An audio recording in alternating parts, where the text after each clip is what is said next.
అందరూ మంచిగా వస్తుంది.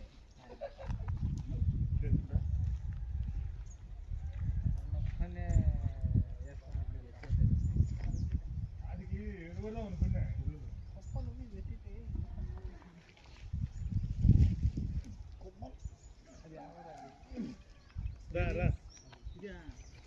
ఏం పేరు దీని పేరు? అదే కొల్లాపూర్ అది అని ఈ నుంచి కొల్లాపూర్కి 12 కిలోమీటర్లు ఉంది లోపలికి. టూరిజం అదంతా రూమ్స్ ఉన్నాయి, వేసుకోవచ్చు, ఇది చేసుకోవచ్చు. టూరిజం శాఖ ట్రై చేసి కుదరగా కుదురుతుంది అడుగుతుంది. పగులు రావాలా, పగులు వాళ్ళు రావద్దా? వాళ్ళు ఏమన్నా రంగం పెట్టిన అమ్మాయి కూడా